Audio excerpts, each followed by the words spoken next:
financial, emotional, since OFW din po si husband, hindi mo alam everyday paano ka mo mako-cope up yung mga worries mo alone. Importante po talaga kasi yun, acceptance mo na, pero yung support kasi talaga na pag dumadating ka sa point na gusto mo nang mag-give up. Pag nasa opisina ka, tapos may sakit yung anak mo na hindi nakakapagsalita, sobrang hirap po talaga. Hindi mo alam kung paano mo babalansin.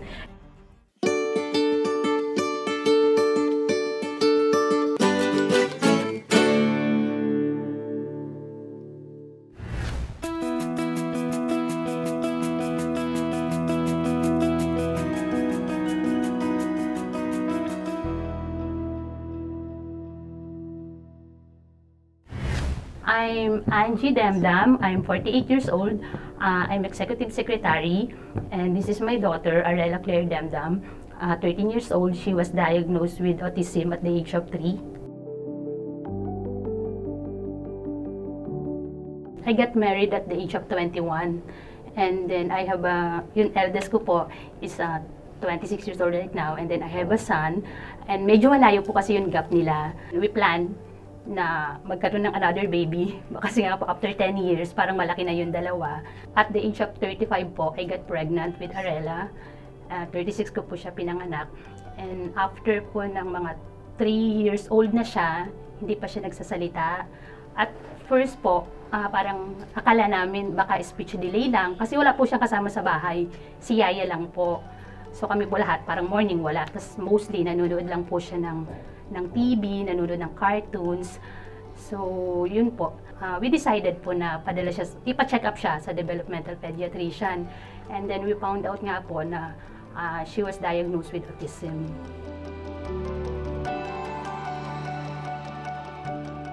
I think it's so common din sa mga parents na malaman mo na talaga shock. Shock ka na, parang naisip mo, paano yan? Paano yung paglaki niya? Parang paano na siya, sino mag-aalaga sa kanya, bunso pa naman po siya. So kasi po diba mas matatanda yung mga kapatid niya, paano na pag wala kami? Siyempre po, nag-grip ka muna, parang ano ka pa, in denial ka pa, di mo pa alam talaga kung ano yung gagawin mo, saan ba magsisimula. And then yung husband ko po kasi is nasa Qatar, working po siya as a OFW. So parang inisip muna namin, ano yung gagawin niya? Gusto na nga rin niya umuwi para mag-alaga nung anak niya. Parang gano'n na parang sige, parang tayo mag-alaga, gawin natin na ganyan. Pero sabi nga po namin, parang mas kailangan namin maging financially stable dahil kailangan niya mag-therapy. Pinasok po namin agad siya sa nag-early intervention po kami agad. Ang problem po kasi talaga kay Arella is yung conversation niya po talaga ang affected ng autism. So hindi po talaga siya nakakapagsalita. Parang wala po talaga, parang 3 years old, wala po siyang nasasabi. Tapos pag tinatawag mo talaga siya, hindi po siya lumilingon. Nag-aral na po kasi siya agad after namin ma-discover na meron, yun nga po, na-diagnose siya na may autism siya.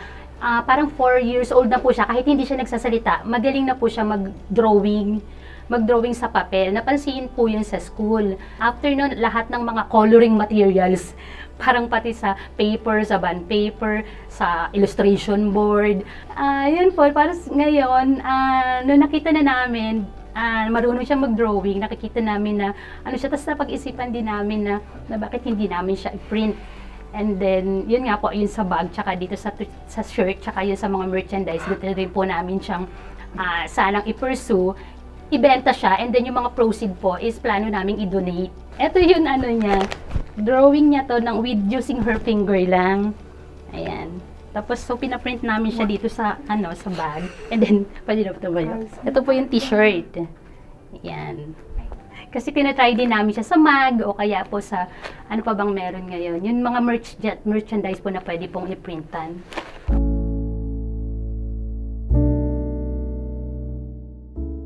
Financial, emotional, since OFW din po si husband, working mom po ako ever since, hindi ako nag-stop.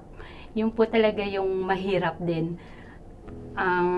Hindi mo alam everyday paano ka mo mako-cope up yung mga worries mo alone. And the good thing lang po is malalaki na rin yung mga anak ko this time. So parang masasabi ko rin po na talagang nag-improve naman po na yung aming situation, financial, emotional, and importante po yung psychological. Even now na parang nagsawa na rin po ako ma-stress, nagsawa na ako ma-pressure. Parang dumadating ka sa point na isipin mo na lang, hindi ko na na-enjoy yung buhay mo dahil every time na nagwo-worry ka na lang na paano yung future ng anak mo. Parang ganun po.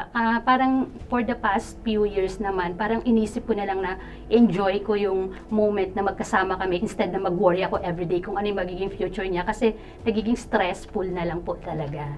Actually po, the good thing naman po sa situation kasi ni Arela or Bea, yung daughter ko, is at first talaga accepted siya ng family, relatives and friends. And yun po siguro, yung acceptance per sa akin is nandun na rin talaga, although in denial, pero wala ka pong magagawa sa situation eh. Kaya hindi po ako nagkakaroon ng problema with the other people siguro. Yun po talaga din yung blessing, na accepted siya. So every time, kahit na may na-encounter kami outside, tsaka ay alam po yun, yung pag kahit sa office or kahit kanina, sabi ko po talaga na special yung anak ko.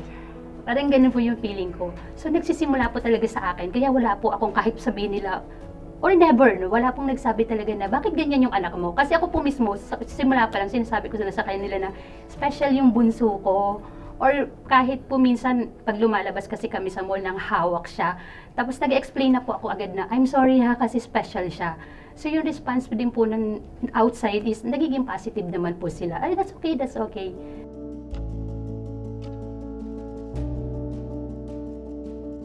Actually po, one of the biggest blessings talaga sa buhay namin yan, me as a person and as a family.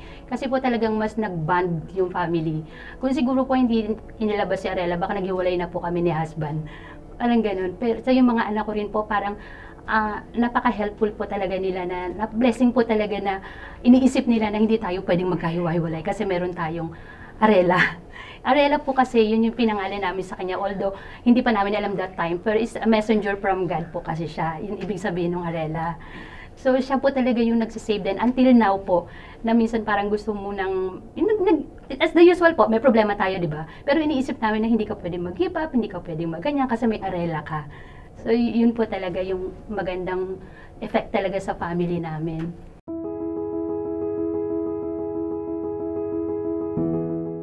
Unang-una, ang hirap po talaga humanap ng speech therapy, ng occupational therapy. Talagang naka-line up ka po, even the developmental pediatrician.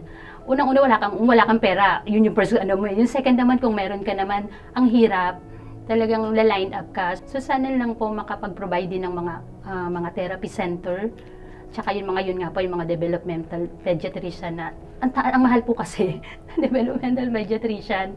Pero I think meron naman na po ngayon mga ilang public hospital. Sana more on po, lalo na yung ma-evaluate din yung mga mas walang kakayanan. Yung mga wala talagang kakayanan na magbayad or wala talagang kakayanan na support sa therapy. Kasi yung mga session usually parang mahina na yung isang beses lang. Parang pero mas nire-require nila, depende sa situation po ng bata, di ba? Parang twice or thrice a week.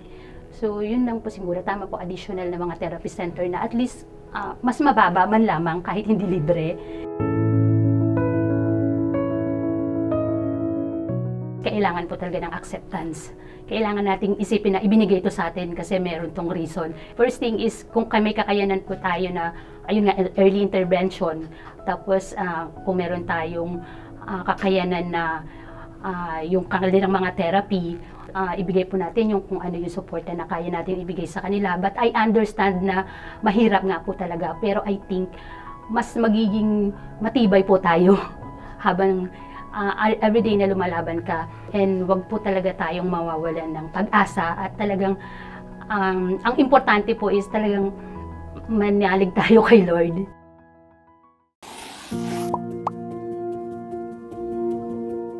May flight po kami. And then nasa CR kami. And then nag-stamp po siya ng fit kasi nakapila kami sa CR. And then yung isang babae parang nasa likod namin. Parang sabi niya, anong problema niya?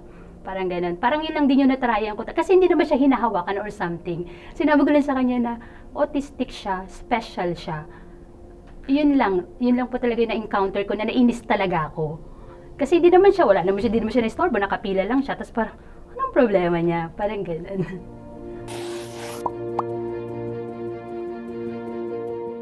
Gusto ko siyang matuto magsalita para masabi niya yung feelings niya kung bakit siya.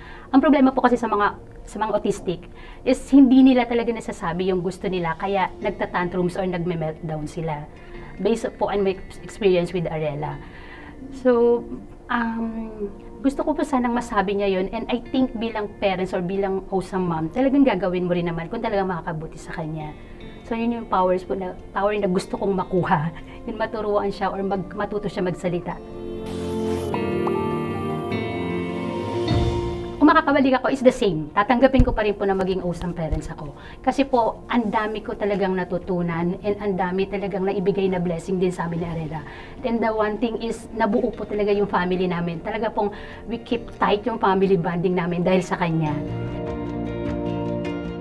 Importante po talaga kasi yun, acceptance mo na. Pero yung support kasi talaga na pag dumadating ka sa point na gusto mo nang mag-give up. Pag nasa opisina ka, tapos may sakit yung anak mo na hindi nakakapagsalita, sobrang hirap po talaga. Hindi mo alam kung paano mo babalansin. So, bilang mother po, talagang gagawin mo lahat. Minsan hindi mo nga naisip kung paano ko nakakaya yun. That time, nakakaalis ni husband. Kaya si husband gusto na rin talaga niyang umuwi para tulungan ako. Kasi bunso nga po si Arela, so iniisip namin sino yung mag-aalaga sa kanya pagka wala na kaming lahat. Ang laking tulong po talaga ng pamilya ko, kung hindi rin po dahil talaga sa kanila. Ayan, kay Yaya, kung hindi po talaga dahil sa kanya na parang kampante ako habang nagtatrabaho ako kasi alam kong nandun po siya. So, sobrang pasalamat po talaga ako. And of course po, diba, kay Lord din po, sobrang pasalamat po talaga ako na nandyan din talaga siya para rin maintindihan ko kung bakit si Arela ibinigay sa amin. Awesome Stories is supported by Milo Speech Buddy. Download now and get your free trial for the month of April.